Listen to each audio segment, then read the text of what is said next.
오늘은 그 동양 운명학, 명리학에서 말하는 교운기 있잖아요. 이 아주 흥미로운 개념을 좀 깊이 파고들어 볼까 하는데요. 많은 분들이 이거 인생의 중요한 전환기, 아니면 뭐 갈림길 이렇게 느끼시는 것 같아요. 네, 저희가 받은 자료는 이 교훈기가 도대체 뭐고 또 어떤 현상들이 나타나고 이걸 어떻게 좀 슬기롭게 헤쳐나갈 수 있을지 그런 심층 분석 보고서입니다.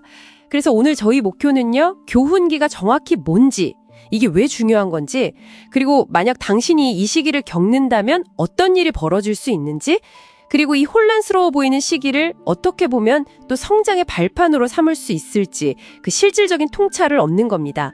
자, 그럼 바로 한번 시작해 볼까요? 교훈기, 이게 그냥 뭐 힘든 시기다, 이걸 넘어서 삶의 어떤 에너지 흐름 자체가 바뀌는 문턱이다, 이렇게 표현하던데요. 정확히 어떤 개념인가요? 네, 그 명리학에서 보면요, 대운이라는 게 있어요. 이게 보통 10년 주기로 바뀌는 삶의 큰 환경, 아니면 에너지 흐름 뭐 이런 건데요.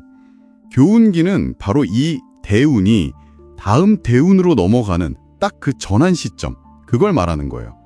마치 계절밭 듯이요, 당신을 둘러싸는 에너지 구조 자체가 뭐랄까 근본적으로 재편되는 거죠. 아, 에너지 구조가 재편된다. 그럼 그 기간은 어느 정도나 되나요? 기간은 자료마다 조금씩 다르긴 한데요. 보통은 그 새 대운 시작하기 전후로 한 1, 2년, 그래서 합쳐서 한 2년에서 4년, 좀 길게 보는 데는 5년까지도 보더라고요. 꽤 기네요. 네, 근데 특히 그 변화 직전에 한 6개월에서 1년, 그때 현상들이 아주 뚜렷해진다, 뭐 이런 분석도 있고요.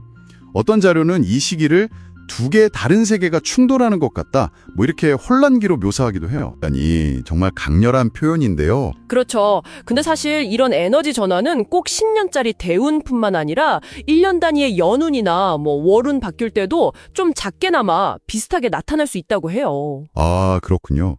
정말 흥미로운 관점이네요. 그 자료들 보니까 이 시기를 뭐 동트기 전 가장 어두운 시간이라거나 밥뜸 들이는 시간, 이런 비유도 하던데요. 만약 지금 당신이 이 교훈기를 지나고 있다, 그러면 구체적으로 어떤 경험들을 좀 할 수 있을까요? 흔히 말하는 그 기신운? 좀 불리한 시기랑 겹치는 경우도 많다고 하던데. 네, 맞아요. 교운기가 그 기신운하고 겹치면 아무래도 체감하는 어려움이 더 클 수 있죠. 자료에 나온 현상들을 좀 보면요, 우선 그 인간관계 변화가 눈에 띄어요. 오래된 관계들이 뭐랄까 시험대에 오르거나 아니면 자연스럽게 좀 정리가 되면서 진짜 나한테 필요한 인연이 누군지 드러나기도 하고요. 반대로 또 예상치 못한 해로운 인연이 생기기도 하고요. 아, 단순히 관계가 끊어지는 게 아니라 뭔가 관계가 재정렬되는 느낌이군요. 에너지 전환이 사람 관계도 영향을 미친다니 신기하네요. 다른 영역은요? 직업이나 뭐 금전적인 면에서도 변화가 나타나기 쉽죠.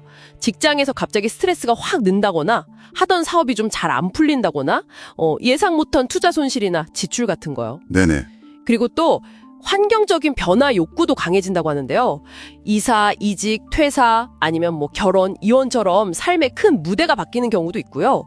꼭 그런 큰 게 아니더라도 갑자기 막 집안 대청소를 한다거나 가구를 막 재배치하고 싶다거나 그런 강한 충동을 느끼는 것도 포함된다고 해요. 와, 정말 큰 변화부터 그런 사소해 보이는 충동까지 범위가 넓네요. 그럼 내면적인 변화나 건강 쪽은 어떤가요? 내면의 변화도 꽤 크죠. 기존에 내가 갖고 있던 가치관이나 생각이 크게 흔들리거나 바뀌기도 하고요. 건강 면에서는 딱히 원인을 알기 힘든 문제들 있잖아요. 예를 들어 갑자기 위염이 생긴다거나 몸에 혹 같은 게 발견된다거나 뭐 식성이 변하기도 하고 감정 기복이 심해지거나 무기력해지거나 잠이 부쩍 늘거나 이런 것들이 언급돼요. 아, 듣기만 해도 좀 힘든 시기일 것 같은데요? 근데 여기서 또 되게 흥미로운 게 있어요. 약간 역설적인 건데 이런 혼란 속에서도 전혀 새로운 분야에 막 관심이 생기거나 열정이 불쑥 생겨나기도 한다는 거예요. 오, 정말요? 혼란스러운데 새로운 열정이요? 네. 심지어 자료에는 뭐 가전제품이 유난히 자주 고장난다, 이런 사소한 일들까지도 교훈기 현상으로 보기도 하더라고요. 하하하, 가전제품까지요. 재밌네요. 그 혼돈 속에서 새로운 관심사가 생긴다는 점이 특히 인상 깊어요. 이게 혹시 낡은 에너지가 나가고 새 에너지가 들어오는 과정이라 그런 걸까요? 근데 이런 어려움들이 결국에는 다음 단계의 좋은 운, 그 용신운을 맞이하기 위한 어떤 준비 과정이다 이런 해석이 있던데요. 네, 바로 그 점이 정말 중요해요. 명리학적 관점에서 보면 교운기의 고난은 그냥 운이 나빠서 겪는 게 아니고요. 다가올 용신운, 그러니까 당신한테 유리한 에너지의 시기를 제대로 받아들이고 또 활용할 수 있도록 뭐랄까 내면을 단련시키는 과정으로 보는 거죠. 아, 단련시키는 과정. 네, 이 시기를 잘 통과하고 나면 마음의 평온도 좀 되찾고 건강도 좋아지고 긍정적인 관계도 생기고 뭐 이렇게 좋은 변화를 맞이할 준기가 된다는 거예요. 아, 근데 여기서 또 하나 중요한 점은 명리학은 항상 음양의 조화를 강조하거든요. 그래서 용신운이라고 해서 무조건 다 좋기만한 뭐 만능 열쇠 같은 건 아니라는 거예요. 아, 용신운이라고 마냥 다 좋은 건 아니다. 그렇죠.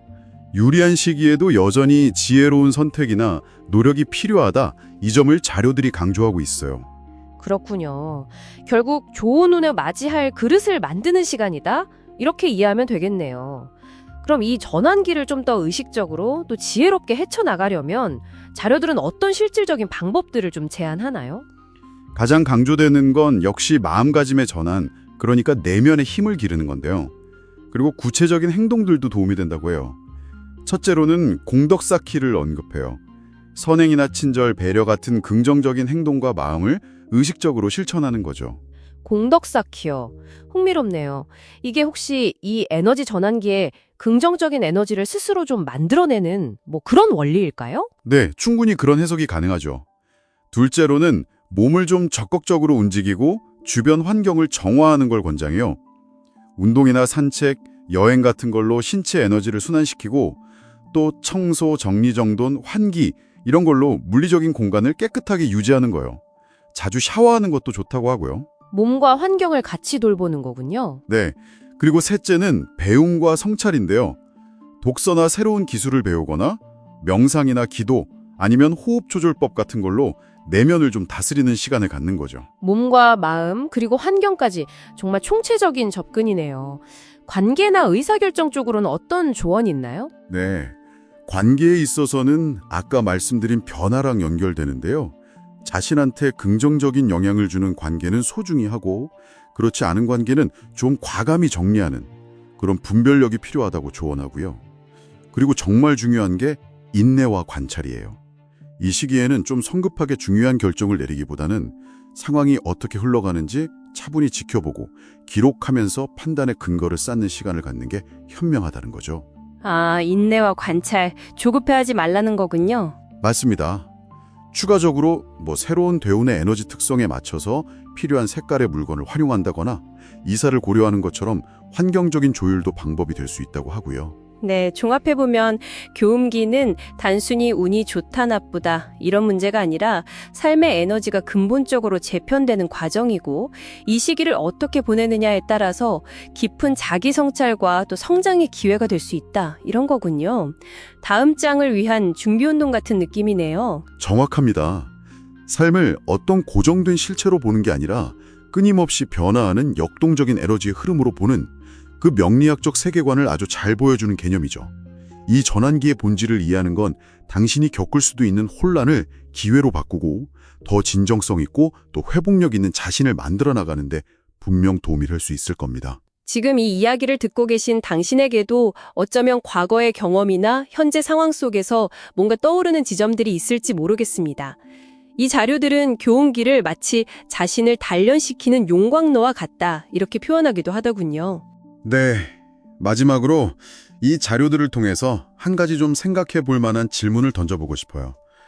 만약 이 교훈기가 개인적인 차원에서 낡은 것을 비우고 새로운 에너지를 맞이할 준비를 하는 과정이라면 혹시 우리 사회 전체나 아니면 더 크게 지구적인 차원에서 거대한 전환의 시기에도 이와 비슷한 에너지의 재편 현상, 그리고 그에 따른 여러 현상들이 나타나고 있는 것은 아닐까요?